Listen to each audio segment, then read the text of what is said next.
जय Hind. RPF constable भर्ती 2025 कल शाम को इसका आंसर की आउट हुआ। बहुत सारे बच्चे परेशान हो गए। बहुत सारे बच्चे का कमेंट आने लगा कि इस बार का कट ऑफ कितना गया है। हम ओबीसी बिलोंग करते हैं, हम एससी बिलोंग करते हैं, हम एसटी है। इसके बारे में बताइए।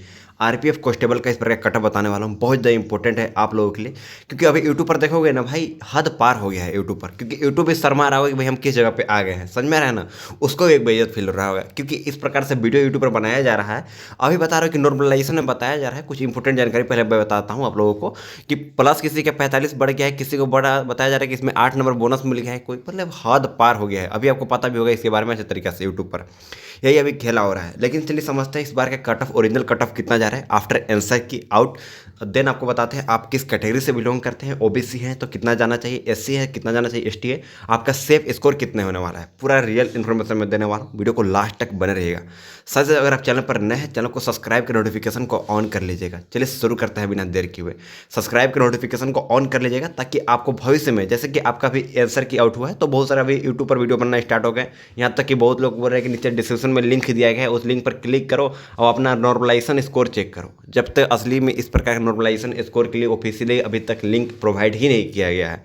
बट कहाँ से वो लोग कह रहे हैं मेरे को कोई पता नहीं है, क्योंकि कोई एक फ्रॉड स्कैमर के ज़माना में आप किसी भी एरी गरी लिंक पर क्लिक करके वहाँ पर आप रोल नंबर वगैरह शेयर करोगे तो आपके साथ भी स्कैम फ्रॉड होता है। हो सकता है डीबी में आप छटा सकते हो। बहुत सारे से दिक्कत हो सकती है, क्योंकि आप तक पूरा जो डेटा है उन तक पहुँच जाती है।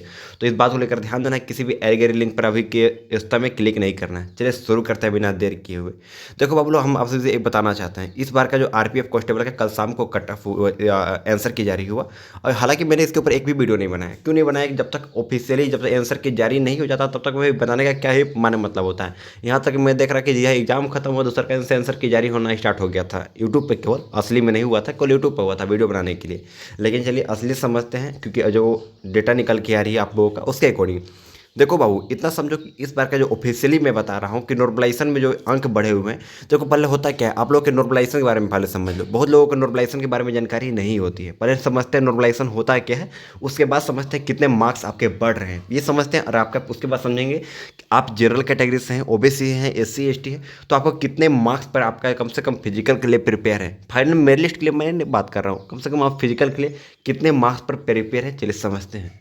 और रही बात, देखो आप लोग जो चिंता किए हो इस बार का कि भाई इतना कम वैकेंसी है, क्या होगा, 4000 पोस्ट के आसपास भर्ती है। देखो बाबू एकदम समझो, 4 के है ना भर्ती, गुने 10 करो, यानी 40,000 बच्चों का सिलेक्शन होगा। 40,000 बच्चे एग्जाम क्वालिफाई करेंगे, समझ में आ रहा है ना। 40,000 बच्चे, 40-42,000 बच्चे एग्जाम क्वालिफाई करेंगे। उसके बाद उसमें से मेडिकल, फिजिकल और डीवी में छाड़ कर फाइनल मेरिट लिस्ट में बाकी बच्चों का नाम आएगा। 4,000 जो भी आपका सीट रखा गया उतना बच्चों का। ये बात लेकर मेरी बात को मन में बैठा लेना। 4200 जो भी सीट है आपका। अब चलिए समझते हैं, जो भी मन में आपका डाउट था, बच्चे घबराए हुए थे कि इस बार कितना कट ऑफ जाएगा सर, इसके बारे में कोई नहीं चर्चा कर रहा है, डर टाइप का लग रहा है। देखो बाबू, डर उसी को लगता है जो मेहनत किया हुआ रहता है। अब बात ये सच है यार। देखो सुनो ध्यान से, इस बार का नॉर्मलाइजेशन पहले समझते हैं क्या होता है। देखो एक होता है हार्ड शिफ्ट, यानी आपका एग्जाम जो हुआ था अलग अलग शिफ्ट में हुआ था। एक इजी शिफ्ट में मान के चलो कि किसी दिन 15 तारीख को एग्जाम हुआ, 15 तारीख के कहीं पर भी यहाँ हार्ड एग्जाम हुआ, 16 तारीख को जो एग्जाम हुआ ईजी हुआ।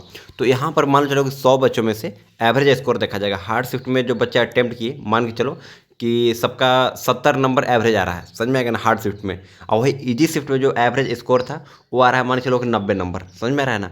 तो भाई इसको बराबर किया जाए, क्योंकि कट ऑफ जो होता है वो सबका एग्जाम के एक होता है। ऐसा नहीं होता कि आपका इस शिफ्ट में एग्जाम हुआ है तो आपका कट ऑफ इसमें इतना रहेगा, आपका इतने तारीख को एग्जाम हुआ है तो आपका इतना कट ऑफ रहेगा। ऐसा नहीं होता है। एग्जाम जो कट ऑफ निकाला जाता है दोनों का मिसमैच करके निकाला जाता है, एनालिसिस करके निकाला जाता है, वही आपका रियल कट ऑफ होता है। तो जहाँ पे यह 90 नंबर एवरेज जा रहे हैं, यहाँ पे 70 नंबर जा रहे हैं, तो जाहिर सी बात है कि यहाँ पर आपका हार्ड क्वेश्चन था इसलिए 70 स्कोर बन रहा है।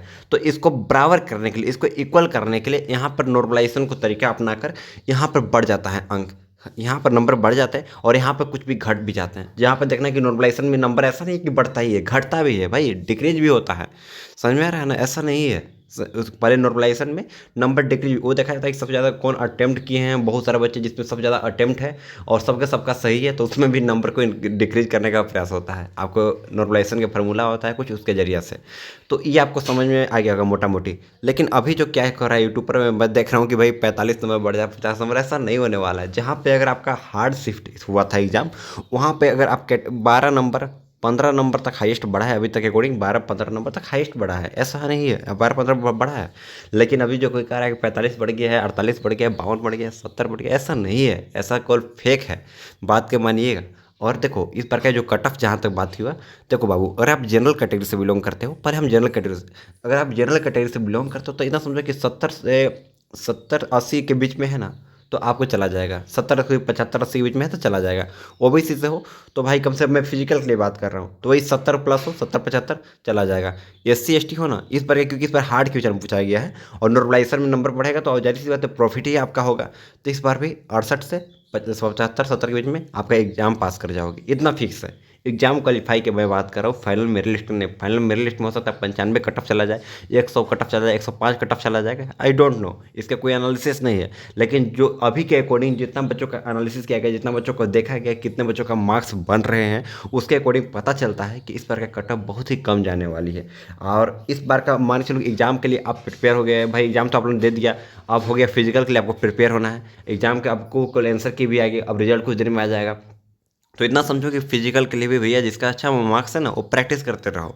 समझ में आया ना, इस बात को लेकर मन में बैठा लेना। अब बात आती है भैया नॉर्मलाइजेशन कैसे चेक करना है, वो पहले समझ लेते हैं।